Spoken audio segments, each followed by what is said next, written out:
critic Lisa Nesselson. Hello, Lisa. Hello, Claire.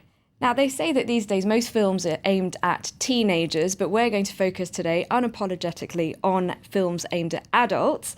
Out this week here in France is the English language film by Giuseppe Tornatore, who gave us Cinema Paradiso in 1988. It's called The Best Offer, and it stars Geoffrey Rush. I really, really like this film, which was a major hit in Italy.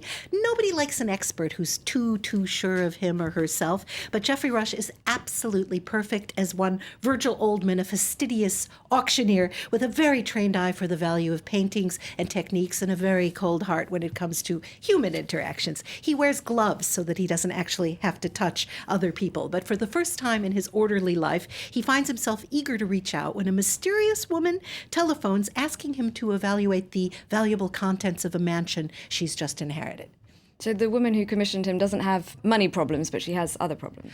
Well, you could say that. It turns out she's severely agoraphobic and hasn't been outdoors for over a decade, and she's only 27, so you got to imagine this has put a bit of a crimp in her love life and her social life. But she's a flesh and blood rare object, and so Virgil becomes obsessed with courting her. How do you go about dating someone who won't come out to play? Let's say this poses the greatest challenge of Virgil's long and illustrious career. Now, some viewers may guess where this is all headed before the final twists, but it's a fun roller coaster concerning luxury, fraud, romance, and the enduring power of art.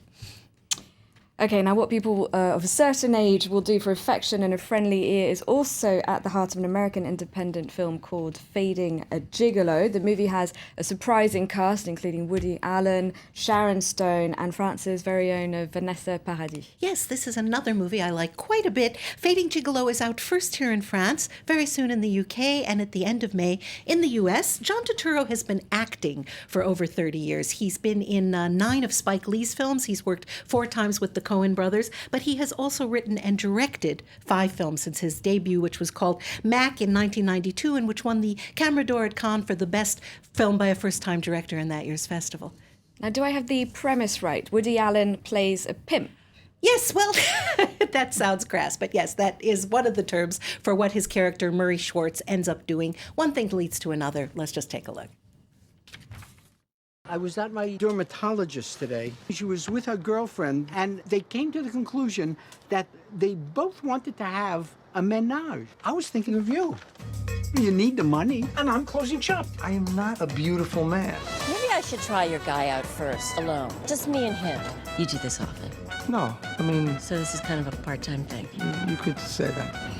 Is he Jewish? Jewish? Yeah. So this is what you do? You bring magic to the lonely. Now tell us about the cast, Lisa. Well, the plot plays on some broad stereotypes about what men and women supposedly want from each other and from life in general, but the cast makes each role shine, and it's funny. Woody Allen is very well cast as an aging bookseller who happens to live with an African-American woman and her half a dozen very lively children. I've always liked Sharon Stone on screen. She had a brain aneurysm a few years ago and lost some of her timing, but this is a very good role for her, and nobody would accuse Turturro of being handsome or particularly sexy, and yet he has an earthy quality that makes the proceedings feel anything but sordid. And French actress and singer is apparently very convincing as well. Vanessa Paradis is excellent. She's very convincing as the observant Orthodox widow of a rabbi. She also has 6 children, although she's never been kissed. I'm not sure how that worked. And she has a Hasidic neighbor, beautifully played by Liev Schreiber, who's had a crush on her his whole life. And Murray tries to coax her out of her shell. So here's what she had to say about her role as Avigal and what her director had to say about his actress. I play a character who is in a really difficult situation, but we've all felt the way she has felt at some point. There's always a period in time when we forget about ourselves, when we are forgotten, or even both at the same time, and we go on with our lives thinking it's normal because we have responsibilities. She changed the movie. She more than realized the character. And you could feel it. It was like it became something greater.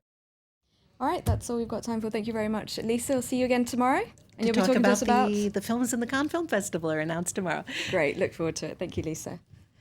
Sports news now. Carlo Ancelotti's been explaining why Cristiano